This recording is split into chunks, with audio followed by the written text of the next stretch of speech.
Muito boa noite. Que bom que estamos reunidos para essa palestra online do Centro Espírita Aprendizes do Evangelho. Sejamos todos envolvidos pela paz, pelo amor do nosso Mestre Jesus e pelo trabalho assistencial da espiritualidade amiga, trabalhadora da nossa casa. Sejamos neste momento abençoados com todas as boas vibrações e as boas energias da nossa casa espírita.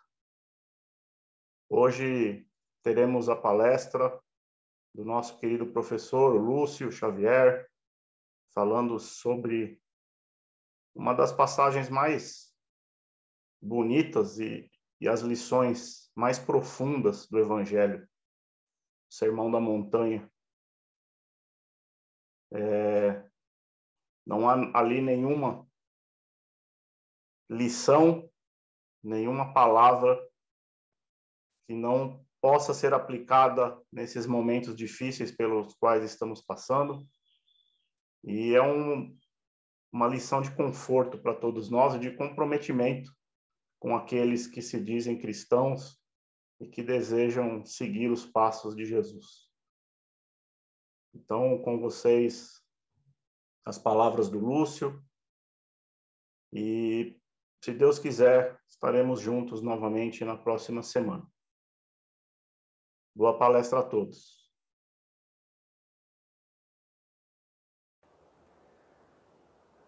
Boa noite a todas, boa noite a todos. Que a paz do nosso Senhor Jesus Cristo esteja com cada um de vocês, com cada um de nós que estamos aqui. Hoje, meus irmãos e minhas irmãs, nós vamos falar aqui sobre o capítulo que particularmente é o meu preferido da Bíblia, do Novo Testamento, que é o capítulo 5 do Evangelho de Mateus, em que ele fala, do Sermão da Montanha. Imaginem só, com todas as iniquidades, com todas as coisas erradas, as desigualdades, as dores que aqueles homens e que aquelas mulheres daqueles tempos sofriam, com tudo que era ensinado pelas doutrinas do judaísmo, o farisaísmo, com o que se dizia, por exemplo, que era vencer na vida, com tudo que era ensinado sobre o perdão, e a compaixão como sendo coisas próprias de pessoas fracas, de pessoas que não tinham força de vontade, enfim. Imaginem só que sem perspectiva de nada, e vendo de repente um homem chegando ali, junto com seus discípulos, e esses homens curavam pessoas doentes, afastavam maus espíritos, transmitia, principalmente ele, aquele homem, Jesus, transmitia só pelo olhar uma poderosa energia de paz e de amor. Mais e mais pessoas se aglomeravam, se juntavam ao redor daquele homem, procurando às vezes tocar sua túnica, seu manto, receber ali um olhar de carinho, receber uma palavra de consolação e de amor que lhes fosse dirigida. Foi então que o mestre Nazareno, de uma forma doce e serena, se posicionou ali no alto do monte e começou a falar. E ele conclamava a todas as pessoas que fixassem as suas mentes nas compensações futuras, mostrando a todos nós o caminho que deveria ser seguido. Ele mostrou ali que para entrar no reino dos céus, diferente do que se ensinava até então, que seria bem-aventurado e bem-aventurada quem soubesse sofrer.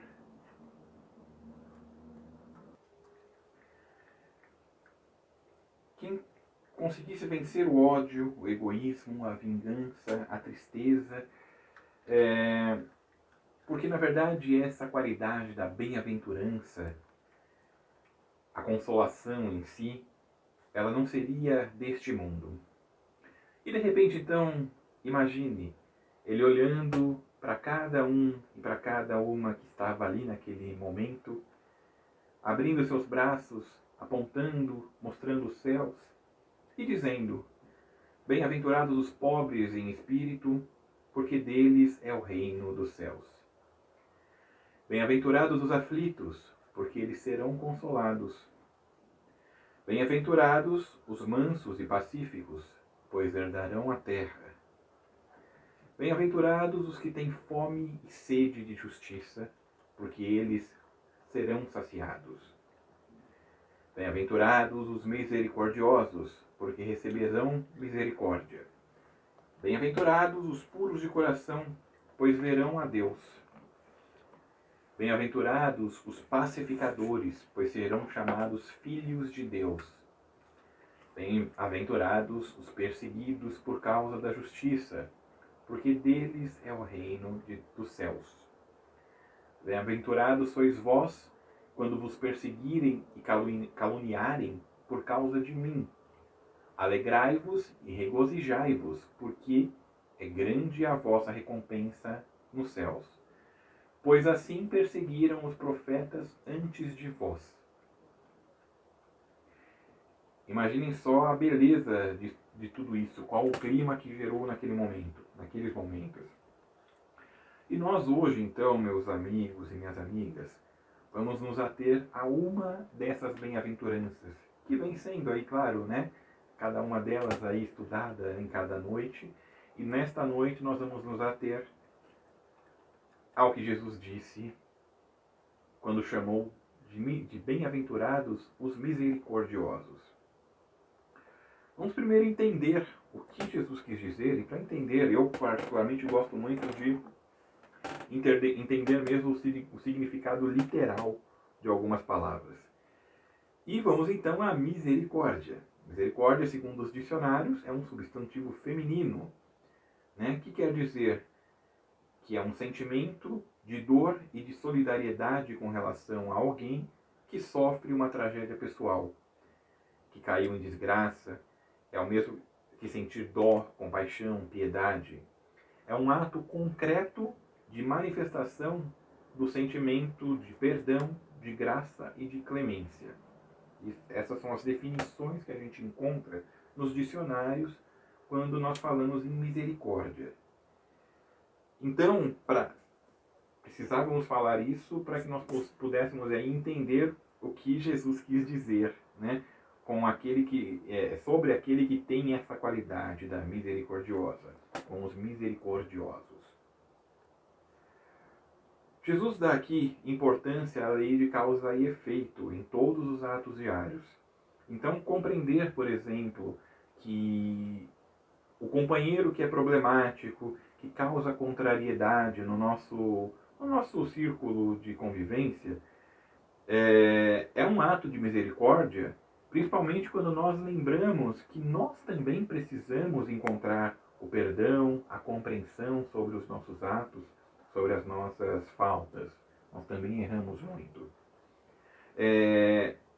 Eu gosto muito de uma frase que o André Luiz, né, um dos espíritos que se manifestaram e editaram livros através da mediunidade fantástica do Chico Xavier, ele fala assim: ajude aqueles que caíram a se levantar.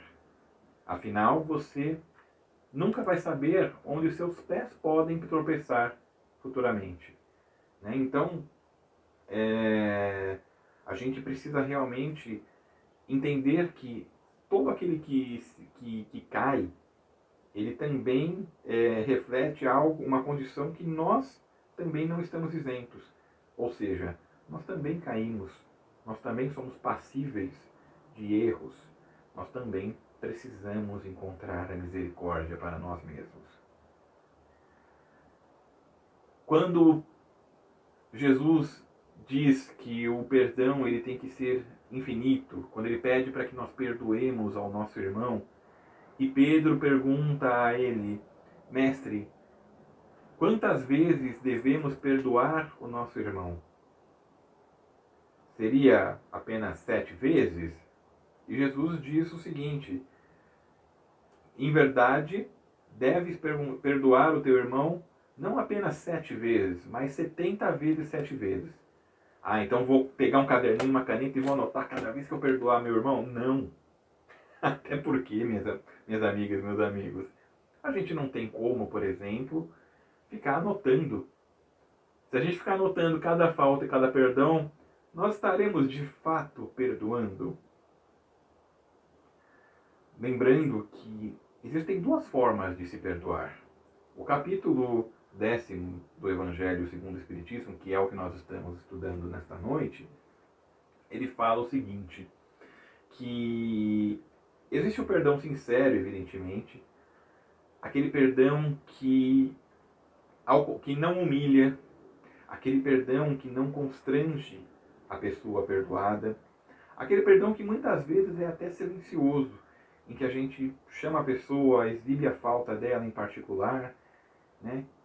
Faz com que ela enxergue ali que houve um erro e sinta a necessidade de mudança para o próprio bem dela, não necessariamente para satisfazer ao nosso ego, as nossas vaidades. Nós temos aí o perdão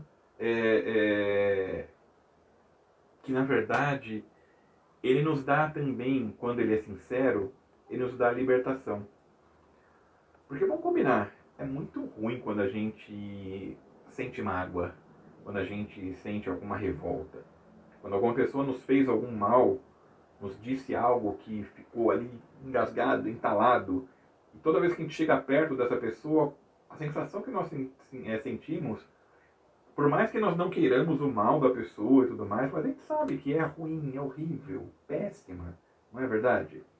Então, o perdão sincero, ele realmente ele é muito bom, inclusive para nós mesmos, né? Então essa é a modalidade de perdão que a gente conclama aqui a todos que seja feito. É claro que existe também um outro tipo de perdão, que é aquele perdão cheio de condições. Ah, só vou perdoar se você fizer tal coisa.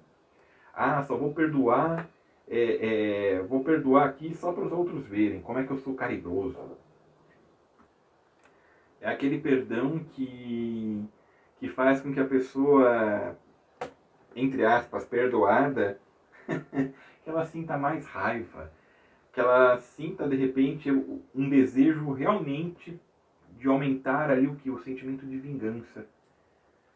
É um perdão que, na verdade, além de não acabar de uma forma honesta com o fato gerador da contenda, da discórdia, é um perdão que, evidentemente, arrasta aquele problema mais para frente.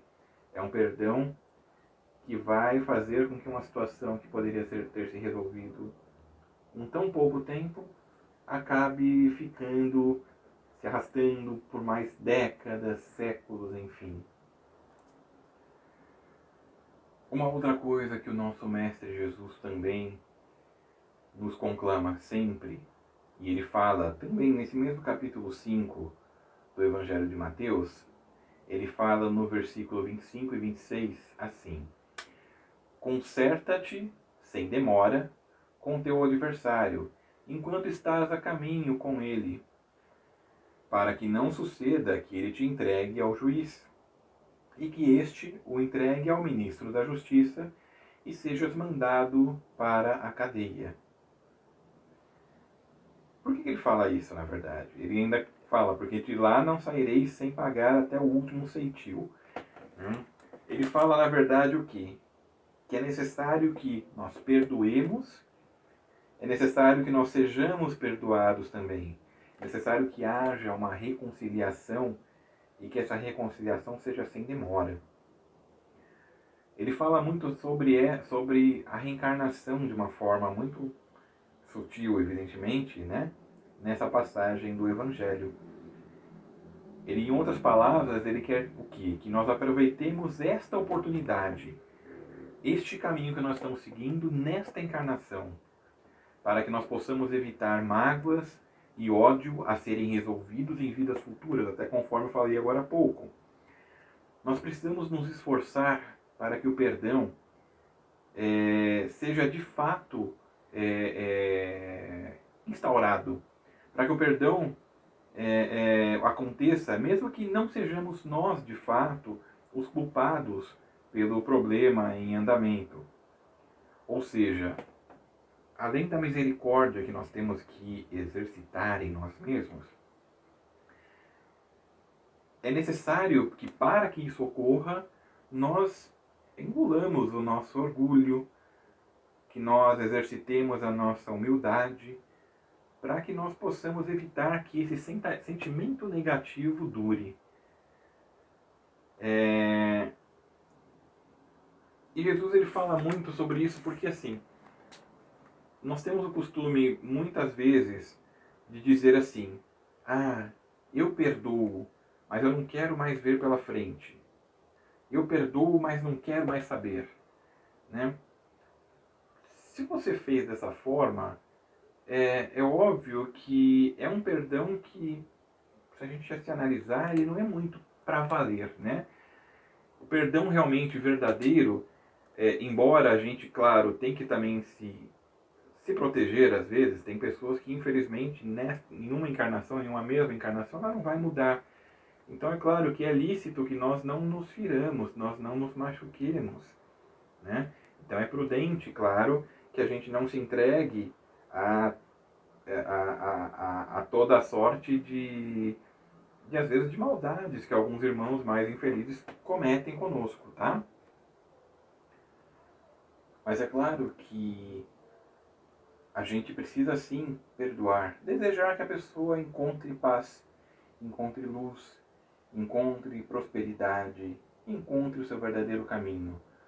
Todos nós somos espíritos imortais, que fomos criados simples e ignorantes, e vamos então aprendendo com o passar das encarnações, errando, acertando, fazendo escolhas, fazendo os nossos próprios caminhos.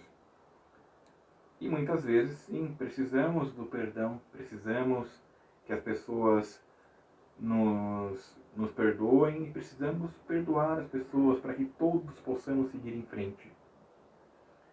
Como também fala, né? Jesus fala muito sobre isso também.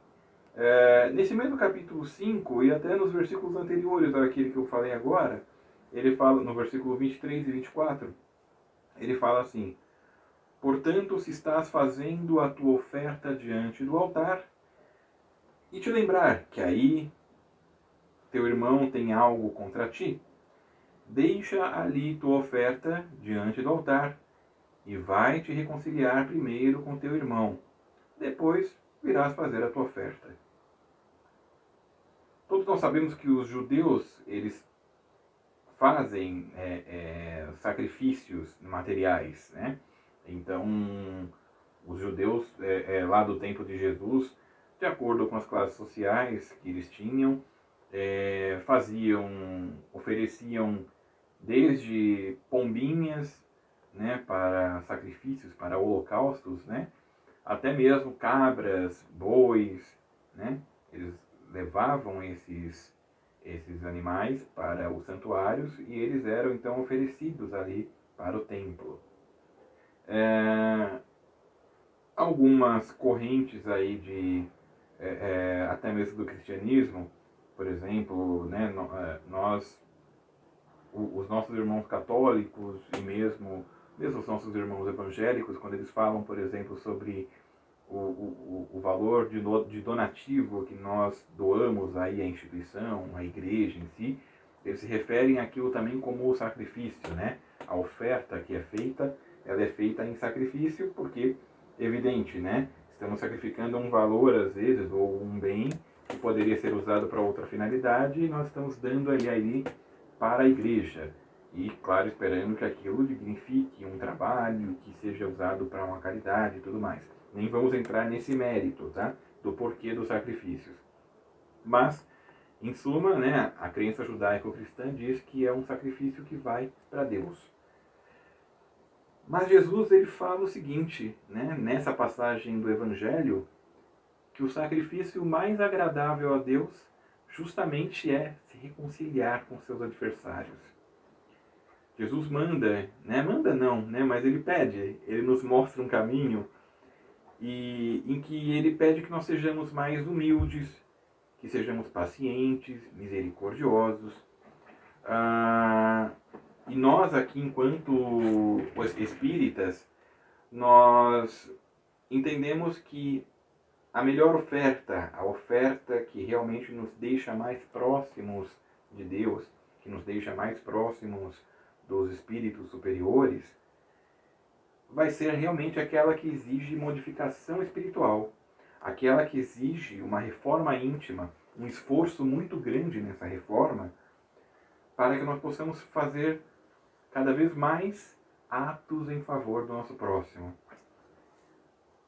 E claro, né, a gente sabe que no caso da misericórdia, no caso do perdão, o maior beneficiado pelo perdão que nós praticamos é e sempre vai ser aquele que perdoa. Ou seja, se nós praticarmos o perdão, nós seremos imediatamente ali o maior beneficiado, os maiores beneficiados. Quando finalmente nós aprendermos a nos colocar no lugar do nosso próximo, quando nós aprendermos a ser misericordiosos, quando, enfim, nós conseguirmos aí chegar nessa atitude diária, finalmente ali nós encontraremos a paz. Porque a paz, ela é o fruto da misericórdia, dessa misericórdia que nós vamos alcançar.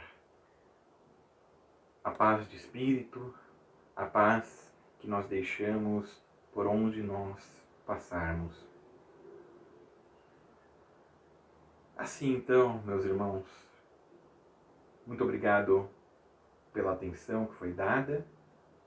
E vamos agora fechar um pouco os nossos olhos. Vamos agradecer pelos momentos breves que tivemos.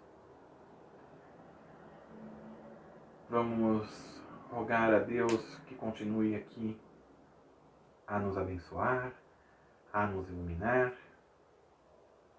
Vamos pedindo aos bons espíritos que nos acompanham e que estão conosco nestes momentos, que nos amparem, que nos inspirem. E vamos agora, gratos que estamos por esta noite de hoje, pelo dia que tivemos, vamos levar os nossos pensamentos a todos aqueles que necessitam de força, de esperança, de paz. Vamos vibrar por todos aqueles que estão pelas ruas sem ter para onde ir. Vamos vibrar por aqueles que estão também nas escolas, nas penitenciárias, nas creches, nos orfanatos. Vamos vibrar por todas as pessoas que se encontrem, especialmente nesses tempos em que ainda estamos, doentes, presas a leitos de hospitais, a aparelhos.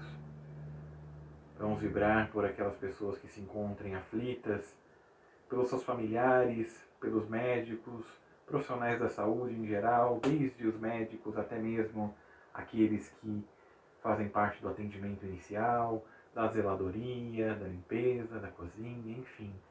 Que toda essa frente de trabalho em favor da saúde seja amparada pelos médicos do espaço. Vamos vibrar por todos que estão neste momento desencarnando, vítimas dessa doença, dessa pandemia, e também de outras doenças que nos levam normalmente ao plano espiritual.